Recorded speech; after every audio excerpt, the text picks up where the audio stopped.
A rare night in cable news. Reverend Billy Graham and President Bush 43. Earlier today, we went to North Carolina and spoke to Reverend Graham shortly before he had lunch with President Bush. Dr. Graham, it's very nice to see you, and I appreciate you sitting down and doing this interview with us. Thank you. It's a privilege. I've looked forward to it, doing this sometime. Well, I've been looking forward to it as well. Thank you.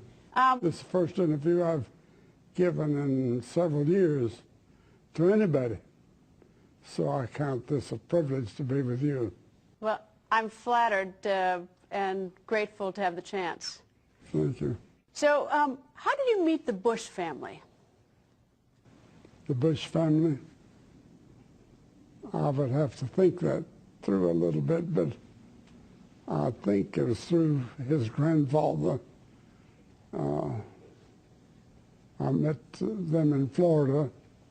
I played golf with him, and then his grandmother invited me to her home, invited about a dozen neighbors for me to answer biblical questions or to pray with them and to teach them. And that began a long friendship with her. She was one of the sweetest women I think I ever met, a very deep Christian, and she became a wonderful friend to me, and through her, I began to meet the rest of the family. So you know President Bush 41 and President Bush 43, both of them. Right. 41 I've known he became one of my best friends, and we became very close friends, and I was with him on very special occasions, and spent several times at the White House with him. He and Barbara became very close friends to Ruth and me. And of course, then you met President Bush 43, the younger President Bush, President George W. Bush. George W. Oh, yes. I remember him as well, I thought he was a teenager, but we were in Kennebunkport in Maine, where they invited me many summers to take a vacation with them, the family.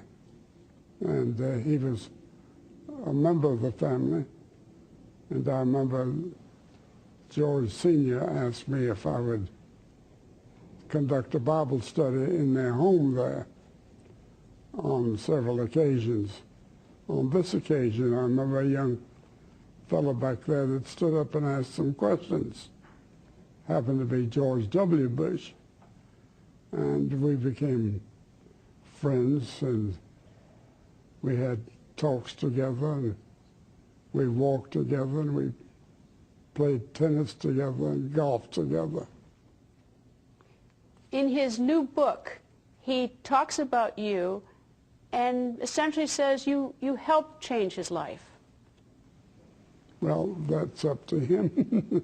I wouldn't know that, except I know that he was very interested in spiritual things, and he asked a lot of very deep questions about the Bible and about Christian faith, and I tried to answer as best I could, and very grateful that the Lord worked, I think, with him during this time. In 2001, after the 9/11, you came to the National Cathedral when President Bush was the current president. Right. He asked me to come and speak on that occasion, which I did, and I was honored to be asked, but I was very sorrowful about what had happened, and so it was a mixed emotion for me to stand up and speak at that cathedral on that occasion. At age 92, and I was fortunate to go to your 90th birthday, but at age 92, do you have hope for the world, for the nation? What kind of hope is it? I have a tremendous amount of hope because I'm a believer in Jesus Christ, who was raised from the dead, and I believe he's alive right now. My wife is already in heaven, I look forward to seeing her definitely in the near future because I'm 92 now, and I know that my time is limited on this earth, but I have tremendous hope in the fact I'll be in the future life, and I'll be there because of what Jesus Christ did for me on the cross and by the resurrection. And this gives me a great deal of hope. You mentioned Jesus Christ, so we should talk Christmas. What does Christmas mean to you? Christmas means a great deal to me. I was reared in a family that celebrated Christmas to some extent, but I married into a family that celebrated Christmas in a big way. And my wife always made a big thing of Christmas. For the children, we have 5 children, and we had a terrific time at Christmas, and we all looked forward to it. We would get up on Christmas morning and have our prayers, and then we would sit under the tree and open our presents, usually on Christmas morning, sometimes on Christmas Eve.